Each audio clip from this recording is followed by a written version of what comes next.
All right, we are back coming to you live from the hotel, the UFC hotel. As like I've said for the last couple hours, one time I did not have to travel, which is fantastic. It's great to have Fabiano in our town, in our community. What's up, dude? And my stomping grounds too. I consider myself Central Florida to the core. So this whole axis here, from Tampa to Daytona. I used to live in Orlando for a long time. Right. I was a Disney cast member, and Orlando was, the most Brazilian city in the world outside of Brazil. So I ended up there. Are you allowed to say what you did at Disney? Yeah. When I say cast members, it's really please be mindful. Like everybody's a cast member. Right. Well, that's why I was saying. Yes. Right. I was not friends with anybody, the term that we like to use when you actually are a character. Right. Okay. I did get to do that once for 45 minutes. I was friends with Tigger. Get it? But I was, I worked for Magic Kingdom Operations, Magic Kingdom Guest Relations, worked for Disney Special Activities. I was a campus rep at Penn State for Disney. And then even Disney Cruise Line Human Resources for a while. Like I've done a bunch of different things. What is your title here at the UFC? First and foremost, that is not my full-time job. This is my side piece, as some people like to say. I actually work in tech and travel. I'm a strategic account manager for a company that deals with tech solutions and travel. But in the UFC, I'm an interpreter. So I'm a translator for Portuguese and Spanish. That's what people know me as. That's what I do. George Gagel once explained the difference. And of course, I forgot it as soon as he said it. Okay. So what is the difference between a translator and an interpreter? So technically, a translator is like, so if you get a document, you get content, you send me something, you want to put a piece that you wrote, for example, or any content that's written or something of the sort, that's translation, right? We're translating content of words. Interpreting is what we do, is what I'm talking, and that the interpreting is almost like the difference between libel and slander. Right. One is the word. Well, that's pretty much it. Still, it says translator on my name tag, on my credential, but that's because we're translators in essence. But that's what an interpreter does. An interpreter is when you see, like, for the UN, somebody's talking, they use that word interpreter for it. So the English-speaking people, that are watching the UFC, or really anything, but since I see it and I watch it a lot with the UFC. The question will be asked, whether it's Joe Rogan or whoever, and then the Brazilian athlete, most of the time, takes about 4.5 minutes to answer. And then the translator then says, he said it was a great fight. Like big gulps, huh? Yeah. Condensed a bit, right? Condensed version. How difficult is it to, I forget the first thing we talked about outside this room. How do you remember it, when it's going so fast? I tell people, I put that on a virtual, a mental PowerPoint. What is the cool thing about being from the corporate world, right? So I put it on a PowerPoint. I'm very visual. Men aren't we? We're visual. I have to do. I already heard stuff, but I start putting on a virtual PowerPoint, and certain words. For example, people mention names. It's very important. I try to know who the corners are. You do the research before. I look at rankings. I look at who they could be calling, wins that they had before. Because sometimes people are having conversations within the world of MMA and the UFC specifically, and it's important for you to know what the heck is going on. You can't just fall out of the sky there. Like, yeah, he mentioned the name John Jones. Yeah, that's yeah, it's John Jones. We've heard enough about John Jones the past month, but I try to understand the context of everything, because if there's a call out or something of the sort, even you've heard them say it, and like Bisping or Rogan or DC or Felder will ask the question, and like, who'd they call out? And sometimes I already know, because I heard with somewhat of an accent, but I know that was a possible call out. But I put it on a PowerPoint. I put some words in caps. I put some others in bold. And sometimes they say some words that are very important to translate. I think to give context, even in a contextual translation, sometimes it's very important to mention certain words. I understand many of them are very religious. You want to make sure that, you do honor to scripture. But some of them are talking about a specific story that happened and they want to thank somebody. You try to honor the name of the people there. Or they talk about a city or a certain situation. They want to shout out. So you try to make sure that those things are there. And sometimes they use very powerful words. Okay, I want to make sure I translate that, because that, is also their brand.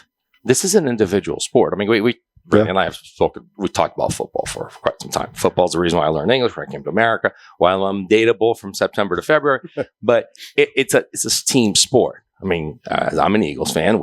I have a problem with the Bucs because I've obviously been very, very hurt by. Well, the Bucs would like you to come out to the complex because they have some words they'd like to say to you. Listen, in Baker, you trust. I trust too. So Love Baker.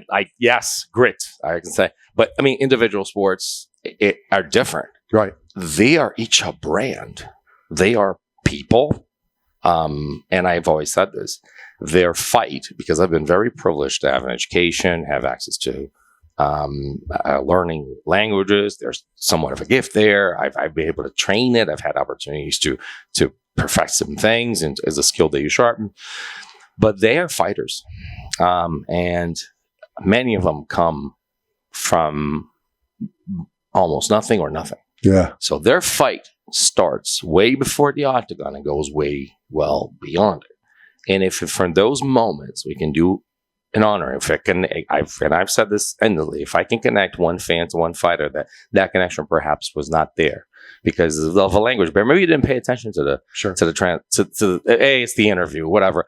What if a personality shines? There are some people that I'll say it, a fighter. Let's use an example. How badass is Jessica Andrade? Yeah. No doubt. Badass in every capacity. She's funny as hell. She is hilarious. Like a hilarious human being, and very she thinks of stuff like you're a stand-up comedian, and it's so cool to be able to a personality. As you said, sometimes what we just saw with Diego Lopez, right? I mean, what a star! It's crazy, right? Like you can't even understand the language, but you can just feel the aura. Some right? people got an aura. They have the aura. Some people got an aura, absolutely, and the personality shines. And if you can help them out with translating a term, or it becomes maybe a slogan of theirs. I mean, everybody ended up getting to know what Charles said. He said the champion has a name. I was very fortunate to be in that interview. I mean, it was a seminal moment if you think of the Charles Waite situation in Phoenix against Gagey. So I fly in from my job. I had to be. No, I went to a major conference, a travel conference in Vegas. I had to be there. I leave Dre's at 3 because that was the ending party. I'm in the airport the following day. I hop on a flight to Phoenix. When the internet and on the plane doesn't connect. Yeah. It just happened, man. The weight miss situation happened as we were taking off. I was like, oh, what? I land and there's text like, oh, we're going to need you. Where are you? I was like, I'm fine. I'm getting right now. And I was there in the interview to Megan O'Leary, in which she said she is awesome too because the people here, the people that work, the people know obviously Megan and all the sure. but the people that work backstage, they brief you on stuff. So Megan came to me. She's been nice since day one to me. It was amazing. She goes and she said, this is going to be the first time anybody speaks to him afterwards. So I was very prepared for the situation. As it turns out, that's when he said, the champion has a name. And it became a thing, right? Right. Yeah, things become T-shirts all of a sudden. It's fascinating. It's mind-boggling too because I never. Okay, Fabio, tudo bem. Desculpe. Meu português terrível. What is this? Eu falo pouco português. Desculpe. Minha esposa brasileira. Props. The city my wife's from, Victoria, Eric Silva, and Rodrigo Dam, and Giovanni Almeida. Those guys, Team Nagaro, they got me into. So my whole tattoo, as you talk about religion. Are you kidding me? He's got the Christ to and my daughters. That is awesome. With the Brazilian flag. Marisa. There's awesome. Marisa. So, that's awesome. So I can't speak Portuguese fluently. Okay. I've been married 20 years. My wife is Brazilian. My daughter was born in Brazil. My oldest we had her born in Brazil. What tips can you give me to help me with understanding the language? Because I really want to know what my kids are saying behind my back in the kitchen. That's the most important thing. And can I throw this out? You don't want to know what they're saying. You might not want to know. True. We know your daughter. Did I miss that window? They were 10 and 12. Listen, it's key right now because they're as they become teenagers. Yeah. Because it's next year. Well, they have different languages in apps. Kids are communicating in different levels and different codes. It's very important. So actually, they had this thing on TikTok or something a couple of days ago of this girl that you look at her, she looks like she's from a sorority and SEC school. Like the girl was like a typical like white girl. She goes, oh, and she starts speaking Spanish. And I was like, whoa, hold up a second. You know why she learned Spanish? Because she's married to a Mexican and she wanted to know what her mom and her mother-in-law said about her. And because of the swagger, the chisme was important, the gossip. Wow. So that, Yeah. you got to have a driver or a reason. And I would say immersion is one of the best things. Music helps if that's your thing. Football was mine. With Spanish was music. Italian is food. And obviously, I am an Italian citizen as well. But you have to find something that you can relate. Maybe, a show that you will watch, content that you can watch, because now we can put in any content at any time. Yeah. Think of back in the days of VHS. For you kids out there, you don't even know that ELP. 8-track. You have no idea what that is. You have no idea. Well, at that time, you barely got any content. You had to wait till somebody sends you a tape. And then you go from the tape and you hope that person recorded it with closed caption in the United States, because then there would be some subtitles on it. Now you can go into any content platform. I mean, whether it's Netflix or Peacock or Amazon Prime or Paramount, it doesn't matter. You can put subtitles in the original language. So that's immersion. That's a visual and audio immersion. Try to immerse yourself. That's one of the best things. It's like what they say, even like during the off season and during training camp, you got to eat, sleep, and breathe football, right? That's what you got to do. It's when you see players with the iPads and just or the surfaces, and they're basically looking at plays, they're eating that playbook all the time. That's what you do. You start content all the time. You stop reading other things in another language. You have to detach yourself, because we only have 100% of our time, our attention, and our energy. Nobody has 110%. Your day has 24 hours. My day has 24 hours. Nobody got 25. Whatever you do, if you're doing one thing, you're not doing another thing. When you're out of the bar, you're not sleeping. When you're sleeping, you're not working. Yeah. If you're working, you're not out of the bar. It's a cycle. You gotta balance those things, right? Yeah. It's try to make sure. Take away some content that you watch in English. Try to watch it in Portuguese. That's it. I know you're a football guy, so I want to ask you this question. I'm being blasted like I care on Facebook because I have a strong opinion. Scott Frost returns to UCF. Give me your thoughts. It worked the first time, didn't it? It worked amazingly. It did work the first time. It is funny to me because we are not there. People have all kinds of opinions about, sports, and we're not there. Everybody thinks that put yourself, have some empathy, put yourself in his shoes. Scott Frost is running the FAST program, the bounce house. I'm an Orlando guy. Right. I saw UCF become one of national champions, baby. You see that happen. And then he has an opportunity to go back to his alma mater where I watched him play. And I'm like, are you kidding me? I'm a Penn State guy. But I've been college football is amazing. Yeah.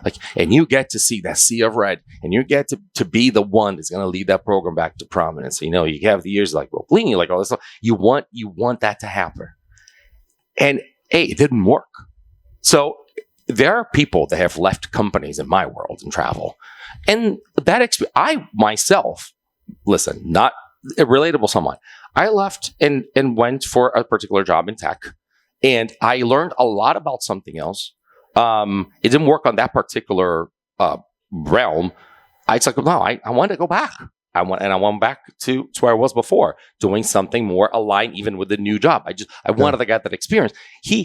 What if he comes back and is like, he's a better man? Like, I don't know. Like, even like I talk about Dan Quinn. You've ever heard of Dan Quinn's interviews of what he did after he left and went to the Cowboys?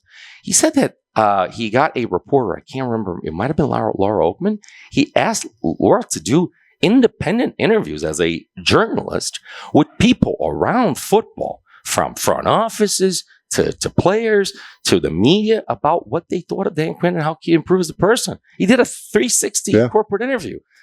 We all can become better. I just hope it works for everybody. My only thought is, and can we get you back on in the next hour as well? At one point, yeah. Is that cool? Yeah, okay. We'll try. Because I know we're going to run out of time here in a second. My thought is, we're going to go to a break right now. We're ready for that, man. My thought, just to end it, is he didn't walk out. He took a better job. Yes, he took a job. As but we all what about did. the kids that were there? That's my now, and that's my drawback. We'll talk more about this with you in the next hour. Is it's that cool? the age of NIL, man. Well, I don't know. Prazer, my brother. Let's go ahead a quick break. Cub Swanson when we return. Appreciate it.